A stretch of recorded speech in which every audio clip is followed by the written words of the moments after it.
បាទបងប្អូនលេខ45រៀង error បន្តិចបាទបងប្អូនអត់តាន់ផុសបានទេចាំមកជា3-4ថ្ងៃក្រោយបងប្អូនអញ្ចឹងបើខ្ញុំឲ្យភ្លេចផុសបងប្អូនឆាតសួរផងបាទបងប្អូនណាទៅយើងដល់ឆុងអ៊ីយើងទី46បងប្អូនបាទអញ្ចឹងបងប្អូនហើយបងប្អូនយល់ទេបាទឆុងអ៊ីវាគឺជា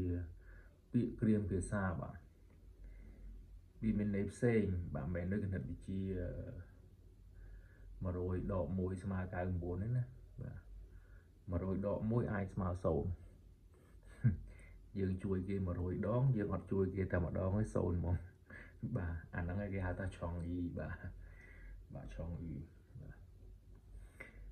以见钟情បាទ以见钟情ឃើញភ្លាមស្រឡាញ់ផ្លែតបាទយើងប្រើបានច្រើនបងប្អូនបាទឆុងអ៊ីមួយអ៊ីជៀនចុងជិងបាទឃើញភ្លាមស្រឡាញ់ផ្លែតបាទយើងអាចប្រើចំពោះមនុស្សក៏បានអត់អាចស្គាល់គ្នាសោះបាទគ្រាន់តែឃើញគេភ្លាមគឺស្រឡាញ់ផ្លែតបាទយើងអាចប្រើចំពោះស្បែកជើងក៏អាវក៏បានដែរបងប្អូនណាបាទគ្រាន់តែយើងឃើញដូចពេញចិត្តហ្មងបាទបងប្អូនណាពេញចិត្តស្ដោកហ្មងបាទអ៊ីឌីមយើងមុនមានបាទ